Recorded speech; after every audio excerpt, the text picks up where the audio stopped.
Hello everyone, আজ যেহেতু Friday, so আজ বাহিরে ঘোরাটা একদম মাস্ট।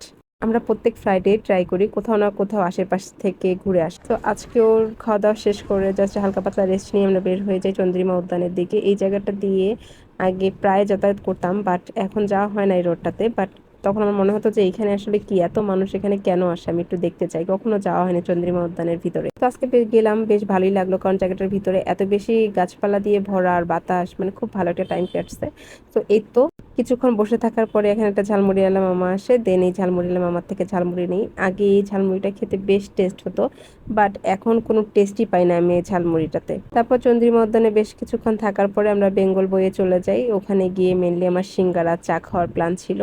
তারপর একটু ভিতরে গেলাম, গিয়ে সুন্দর সুন্দর নোটবুকগুলো দেখছিলাম। নোটবুকগুলো এত বেশি সুন্দর, আর এখানে তো বইয়ের কোনো অভাব নেই, বাট আমার পড়াশোনা ভালো লাগে না, সো আমি এগুলোর প্রতি কোনো ইন্টারেস্ট আমার আসলে আসে না।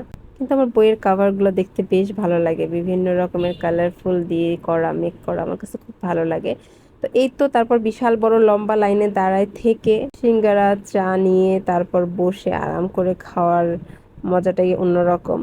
আর এখানে গেলে না আমার কাছে খুব ভালো লাগে, মানে এনভায়রনমেন্টটা আমার কাছে বেশ ভালো লাগে। সো এখানে গিয়ে যে সিঙ্গারা আর চা হচ্ছে করছিলাম।